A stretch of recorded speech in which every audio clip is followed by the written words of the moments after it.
Selamat memasuki Advent kedua. Mari kita berdoa. Damai sejahtera yang melampaui setiap akal dan pikiran manusia menyertai saudara-saudara sekalian di dalam Kristus Yesus Tuhan kita yang hidup itu. Amin. Firman Tuhan buat kita di Advent kedua ini terambil dari Filipi 1 ayat 3 sampai ayat yang ke-11. Dikatakan firman Tuhan demikian. Ucapan syukur dan doa. Aku mengucap syukur kepada Allah setiap kali aku mengingat kamu. Dan setiap kali aku berdoa untuk kamu semua, aku selalu berdoa dengan sukacita. Aku mengucap syukur kepada Allahku karena persekutuanmu dalam berita Injil mulai dari hari pertama sampai sekarang ini.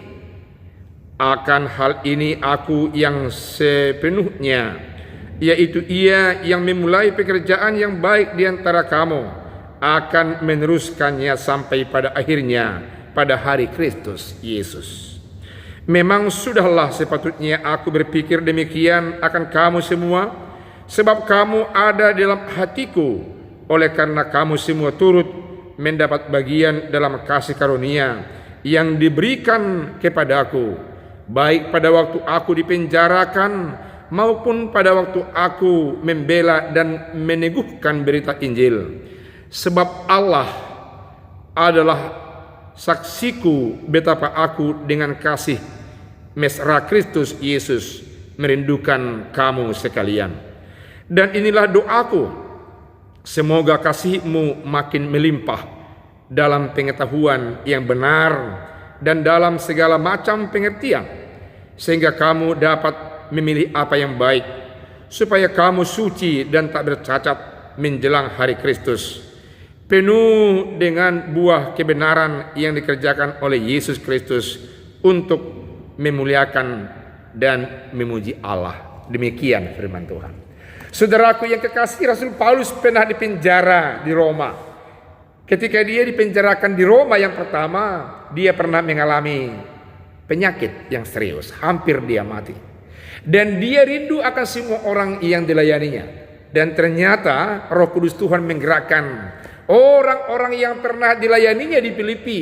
Mereka bersatu hati. Mereka memiliki bekal tekad yang bulat untuk mengumpul banyak dana dan mengirimkan kepada Rasul Paulus lewat Epaphroditus. Ini diapresiasi oleh Rasul Paulus. Dia senang sekali untuk menerima itu, karena di sisi lain di tempat yang lain pernah dia dicurigai orang yang cinta uang dan sekaligus sebagai rasul palsu, yakni di Korintus. Jadi apa yang dialaminya di Korintus justru sebaliknya yang dihadapinya, yang diterimanya dari orang-orang jemaat yang ada di Filipi. Dia senang. Dia katakan dia mengucap syukur setiap kali dia berdoa, mengingat akan orang-orang Filipi dengan cinta kasih mereka yang dia percaya itu bersumber dari Kristus, dimulai oleh Kristus, sehingga mereka memiliki kesatuhatian, memiliki gerakan yang luar biasa, gerakan iman yang tepat dan cocok untuk kebutuhan Rasul Paulus ketika itu.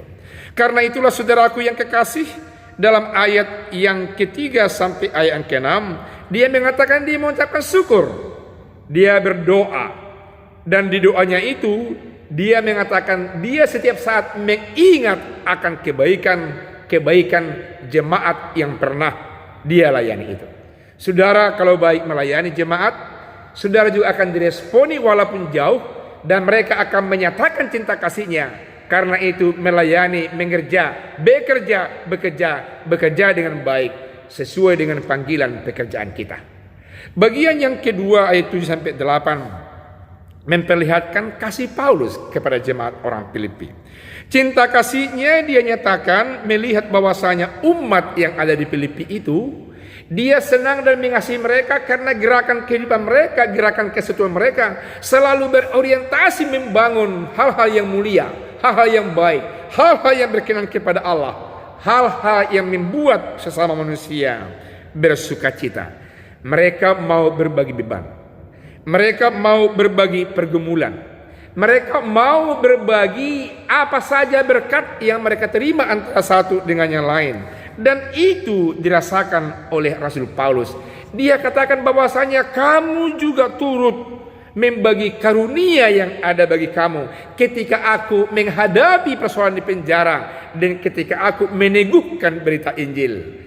Yang berarti ketika Paulus bergumul, ketika Paulus mengadakan pekerjaan pelayanannya, orang-orang Filipi setia untuk tetap hadir di dalam tugas panggilan Paulus, terlebih-lebih yang terkait dengan hal-hal yang materi.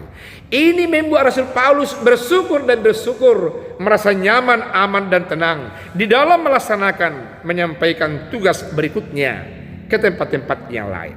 Dan yang ketiga, ayat yang ke-9 sampai ke-11, Rasul Paulus menyatakan pokok-pokok doa kepada umat yang sungguh-sungguh menyatakan cinta kasihnya kepada dia.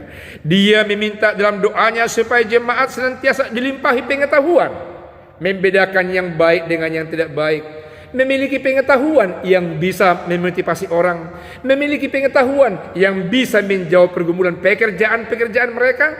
Karena jemaat itu memiliki multi pekerjaan dan mereka harus memiliki ilmu yang baik, yang mantap, agar mereka tetap menjadi orang-orang yang dipertimbangkan, yang sekaligus menghadirkan berkat-berkat buat mereka, yang bisa juga dipersembahkan untuk mendukung pelayanan sang rasul yang mereka cintai itu. Selain itu, Rasul Paulus menekankan bahwasanya topik doanya agar mereka umat yang ada di Filipi mampu membedakan yang baik dengan yang tidak baik, mampu membedakan yang suci dengan yang kotor, dan mereka tetap berfokus berjalan menuju hal-hal yang baik demi untuk kemuliaan nama Tuhan dalam hidup dan pelayanan mereka. Saudaraku, Bapak Ibu yang kekasih, melayanilah, bekerjalah dengan yang baik sesuai dengan petunjuk pekerjaan-pekerjaan yang diberikan kepada saudara. Kalaupun hasilnya tidak segera, esok lusa saudara akan memperoleh hasilnya. Orang yang saudara layani akan tetap ingat, mengukir, membekas di hati pikirannya apa yang saudara sebutkan, yang saudara layankan, yang saudara putuskan yang baik untuk mereka. Firman Tuhan ini mengemas hati kita dan pikiran kita untuk tetap melayani dengan baik dan rangka menyambut pesta perayaan akan kedatangan Kristus buat kita di tempat kita, di mana saja pun dan kapan saja pun. Amin. Kita berdoa. Terima kasih atas firman Tuhan yang menggugah kami untuk melayani, bekerja dengan baik, karena kami tahu Tuhan senantiasa memberkati pekerjaan kami yang kami lakukan, yang kami buat, yang hanya untuk kemuliaan nama-Mu. Terima kasih atas firman-Mu. Dalam nama Yesus kami berdoa. Amin.